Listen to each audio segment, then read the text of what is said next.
তো hello friends, ভাবলাম দোলের ছুটিতে সবাইকে নিয়ে একটু দীঘা থেকে ঘুরে আসি। তাই জন্যই রাত্রির 11টায় দেখলাম আমাদের ক্যাবটাও বাড়ির বাইরে চলে এসে। তারপর ক্যাবের মধ্যে বসে নিজেকে দেখতে দেখতে, নিজের ফোরামস দেখতে দেখতে বেরিয়ে গেলাম স্প্ল্যানেটের উদ্দেশ্যে।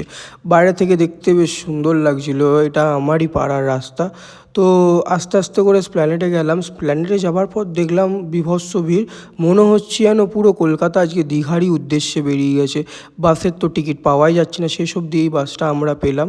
এই বাসটা 500 টাকার রেঞ্জের, সিট খুব একটা খারাপ ছিল না, বাট 500 টাকায় এটা ওয়ার্থ ইটও ছিল না। 500 টাকায় আরও ভালো বাস পাওয়া যেত।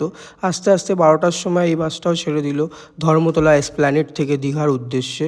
তারপরে আবার কিছুক্ষণ বাসে কাটানোর পর আমরা নামলাম কোলাঘাটে। কোলাঘাটে নামার পর নিজের বিধ্বংসী অবস্থা দেখে 1 কাপ চা নিয়ে নিলাম। 1 কাপ চা খেয়ে আজকের ব্লগটা আমি এখানেই শেষ করছি। দেখা হচ্ছে আবার নেক্সট ব্লগে।